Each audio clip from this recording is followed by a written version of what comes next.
Joachim, with determined steps and a focused gaze, crossed the bustling square. It was an ordinary afternoon, just like so many others in his predictable routine, until something unusual caught his attention. Suddenly, a soft, almost melancholic voice echoed in the air. "Buy a flower, sir?"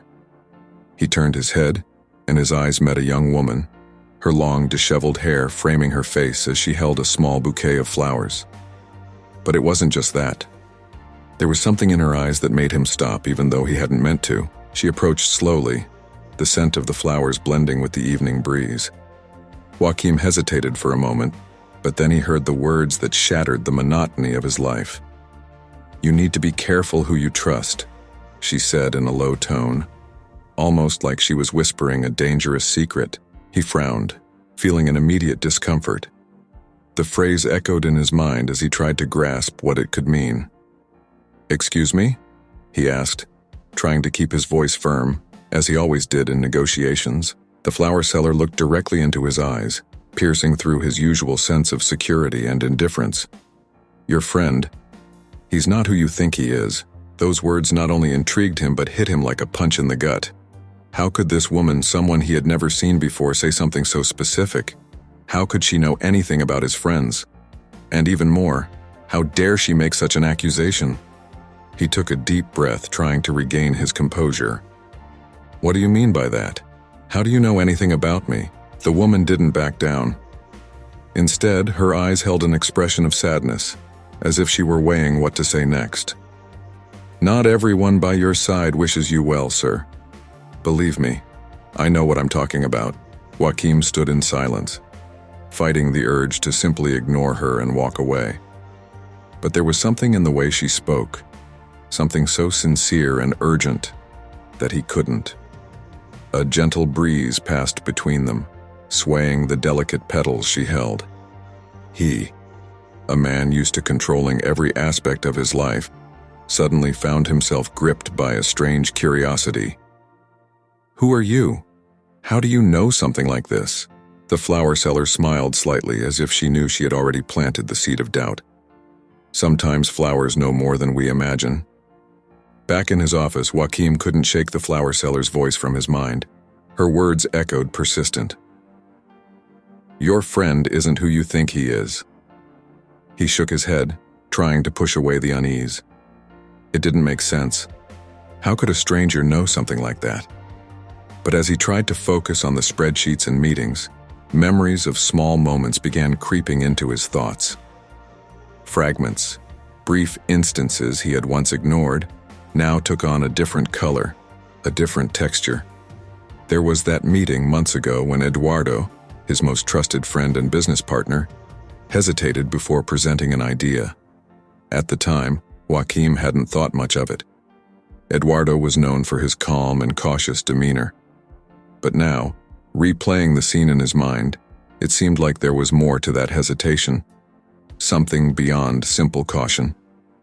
And then, the dinner last week, when Eduardo made a joke about a failed investment. Laughter at the table had masked the discomfort Joachim felt at the time. But now, as he revisited the moment, he clearly remembered how Eduardo's eyes had avoided his. Joachim rubbed his face, trying to quiet his mind. Was he seeing things that weren't there? Had this stranger, this flower seller, planted a seed of paranoia in his head? Or was there something he had never noticed before? And then there was that phone call. Eduardo, weeks ago, had warned him about an investment that didn't seem promising.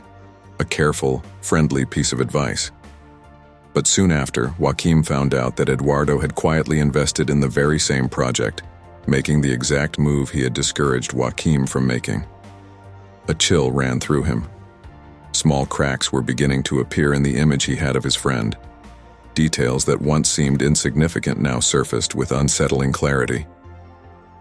In the silence of his office, the seed of doubt grew. Joachim, always so confident in his ability to read people, began to wonder, had he been deceived all this time? Joachim felt the weight of doubt like a shadow trailing him, clouding his thoughts. For years, Eduardo had been a pillar of trust in his life. Together, they had built businesses, overcome challenges, and shared moments that only true friends experience. But now, the voice of the flower seller, whispering warnings, lingered in his mind. He began to wonder, what if it was all an illusion? The creeping suspicion started to erode his peace. In the following days, he watched Eduardo with a new lens, looking for signs, no matter how small, that might point to betrayal. Every casual conversation, every subtle gesture was now scrutinized in detail. When Eduardo shook his hand after a successful meeting, Joaquim noticed a slight tremor, something he would have never picked up on before. Was it nervousness? At lunch a few days later, Eduardo mentioned a new project he was investing in, and Joaquim noticed how he avoided going into specifics. The same unsettling feeling that had haunted him since the conversation with the flower seller returned, stronger than before. He found himself waiting for Eduardo to slip up in some way, for a mistake that would reveal his true intentions. But then, during moments of introspection, Joaquim blamed himself. Am I losing my mind? He wondered if he was creating monsters where there were none, feeding an unfounded paranoia. Eduardo had always been loyal, never giving him a real reason to doubt. And yet, what once seemed like unshakable trust was now splintering, turning into a puzzle he couldn't solve. The internal battle between trusting his friendship or believing the words of that mysterious woman consumed his thoughts, and Joaquim felt his world slowly begin to crumble, unsure of who or what to believe. That afternoon, Joaquim sat at the meeting table, surrounded by executives and investors. It was a presentation for a new project that promised millions in profit, a partnership Eduardo had helped put together. As the slides flashed on the screen, something caught his attention. A name in small print at the bottom of the document seemed all too familiar. A name he had heard in a casual conversation, but in a very different context. It was a company he believed to be involved in shady dealings. Joaquim's heart raced, but he tried to keep his composure. With his eyes locked on the screen, the flower seller's words echoed back in full force. Be careful with those around you. Not everything is what it seems. Discreetly, while others continued talking, Joaquim pulled out his phone and began digging for information. He clicked through links, cross-referenced details, and within minutes, everything became clear. The company involved was directly tied to a money laundering scheme, and Eduardo had been the one to bring them into the deal. His mind spun. How could he do this? How could I have been so blind? Joaquim glanced at Eduardo, who sat confidently, as if everything was under control. This man, whom he had called a brother, had betrayed him in such a calculated way.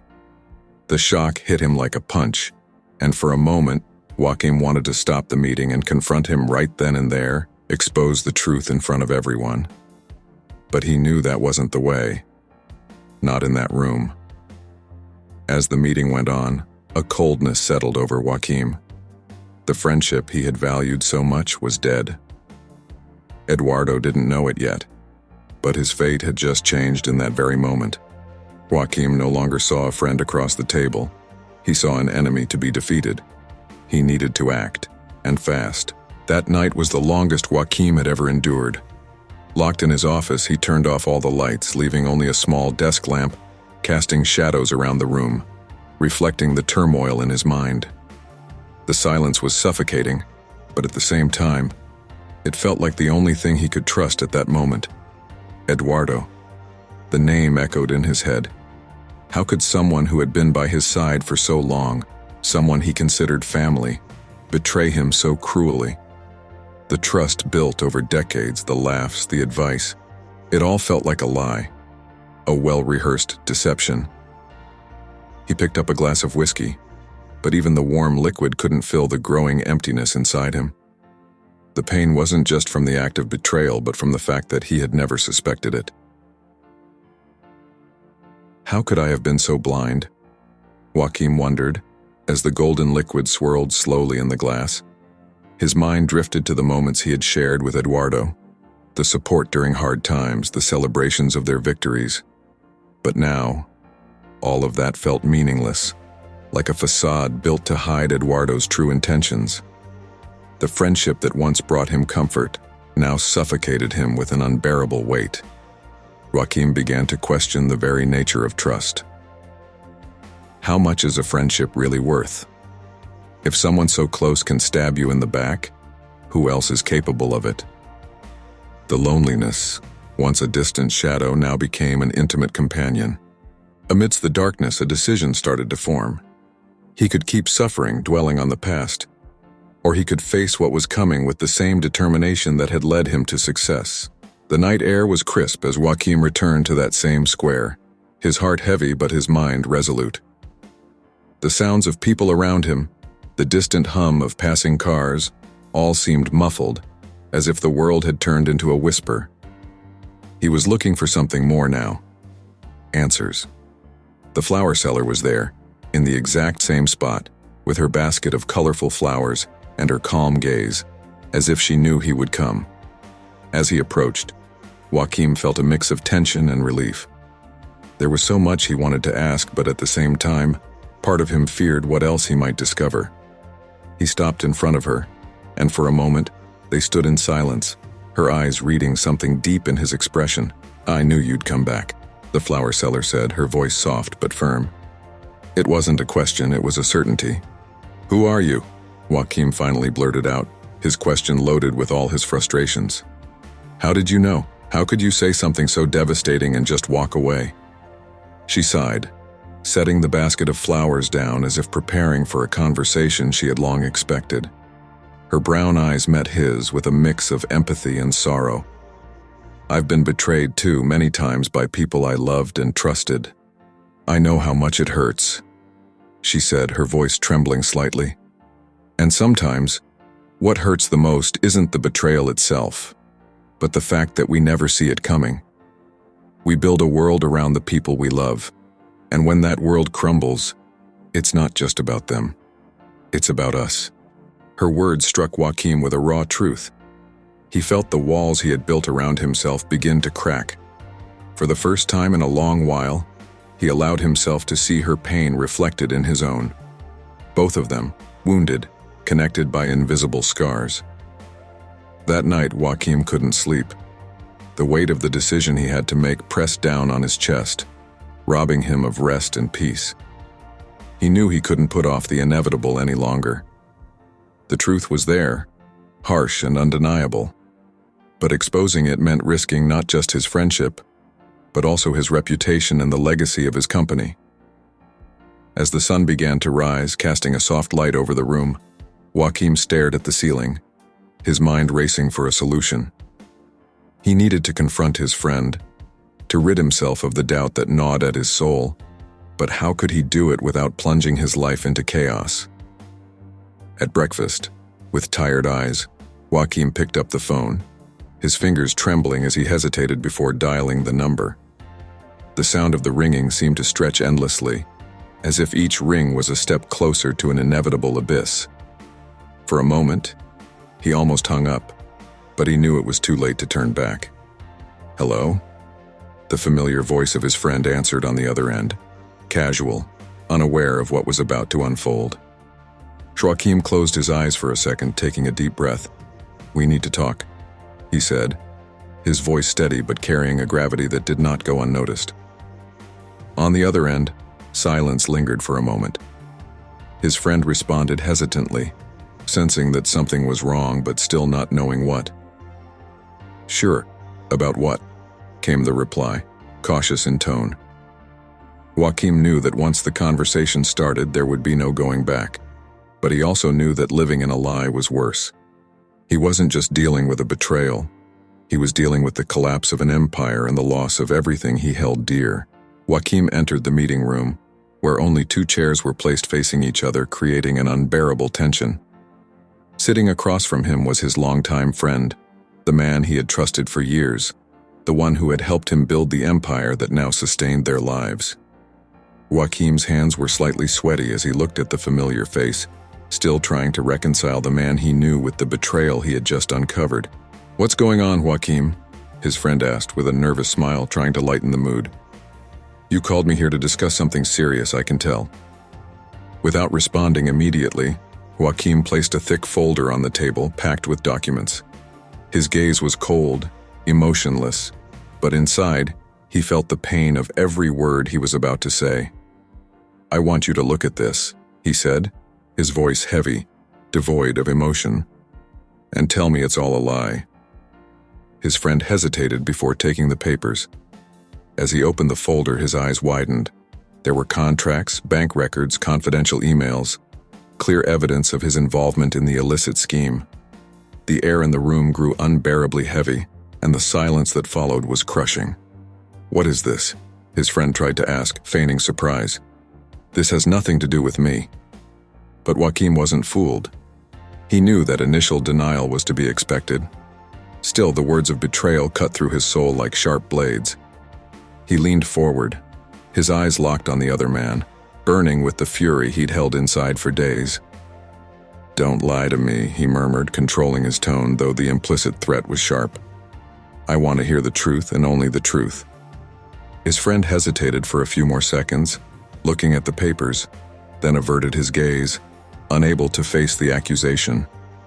The silence was the admission Joaquim needed. He leaned back in his chair, feeling a bitter mix of triumph and disgust. "All right," his friend began, his voice barely a whisper.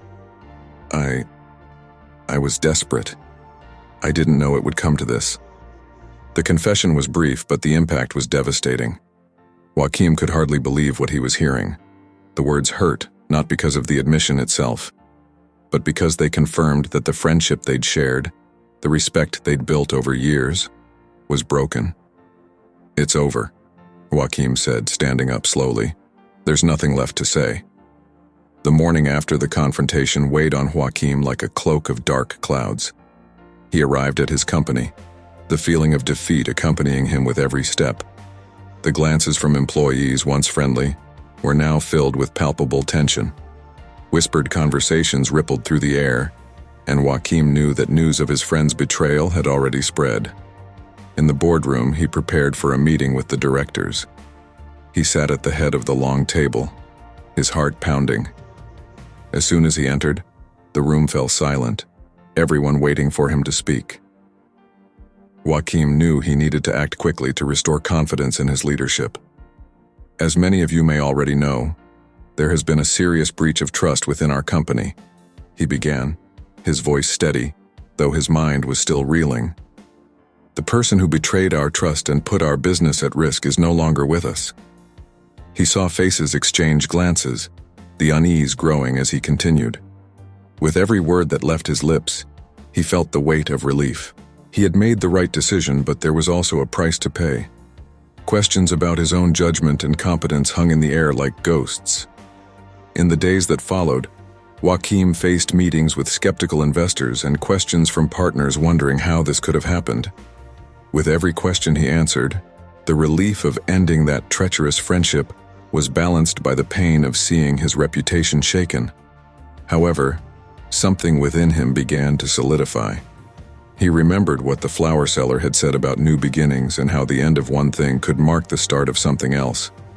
He was determined not to let this betrayal bring him down. If the truth was heavy, he would carry it with dignity. And instead of hiding, Joaquim prepared himself to face the challenges head-on, ready to rebuild not only his company, but also his own faith in himself. After the whirlwind that followed the confrontation, Joaquim found himself in a different place. The lights of his life, which once seemed so bright, now held a new depth, a new meaning. As he continued on his own journey, he couldn't stop thinking about his brief but impactful interaction with the flower seller. It was as if a light had switched on inside him, illuminating a path he hadn't noticed before. Determined to give back in some way, he returned to the busy square where it all began. When he found the flower seller, his eyes lit up. She was still selling flowers, but there was a lightness in her presence, as if she, too, was seeking new beginnings. Joaquim approached her, and she recognized him immediately, a soft smile on her face. "Elon." "Joaquim, what a surprise!" she exclaimed, the flowers swaying gently in the air, almost dancing to a joyful rhythm. "We need to talk," Joaquim said, the urgency in his voice clear. I have some ideas that could change your life." As they sat on a park bench, he began sharing his plans. He would speak to some influential friends in the floral industry, help her establish a small shop, and with that she could leave the streets behind and become a businesswoman. The idea of such a big life change was both exciting and terrifying, but the flower seller listened intently, her eyes sparkling with possibility. "I never thought I could," she murmured, hesitant but with a smile slowly forming. "I'm not sure I'm capable." "We all have to start somewhere," Joachim encouraged her. "What matters is that you believe in yourself. The world is full of opportunities, and you deserve to take them." At that moment, Joachim realized that the connection forming between them was more than just friendship. It was a genuine bond, an alliance based on mutual support and shared dreams. He felt that just like her, he was on a path to redemption. Together, they could overcome hardships, grow, and build a future that, despite past difficulties, would be full of hope and achievement. In the days that followed, Joachim immersed himself in a new routine. A sense of lightness accompanied him, as though a huge weight had been lifted from his shoulders. He decided that to rebuild his life, he needed to distance himself from the relationships that had, for so long, kept him trapped in a web of distrust. It was time to leave behind the masks people wore and surround himself with those who embodied authenticity. With determination, he began reviewing his team, letting go of those whose loyalties were in question. Each decision wasn't just an act of cleansing, it was a step toward a fresh start. For Joachim, every departure was like removing a veil that clouded his vision, allowing him to see what truly mattered: people who shared his vision and values. During this process, he remembered the flower seller and how, in her simplicity, she had inspired him. That young woman, who sold flowers in a bustling square, had become a symbol of hope and renewal. He decided he wanted to help people like her, those facing their own struggles but with unbreakable spirits. Joachim created a mentorship program aimed at supporting small entrepreneurs and those seeking a second chance in life. He held weekly meetings, where he shared not only his experiences but also the challenges and victories he had faced. The flower seller, now his friend and partner, became one of his first mentees. He helped her structure her business, and together they explored the potential her shop could have. In this new role, Joachim discovered a purpose that went beyond profit. He wanted to make a difference, and that fueled him in ways that money never could. It was a cycle of generosity, and seeing the smiles and the sparkle in the eyes of those he helped made him feel that, at last, he was on the right path.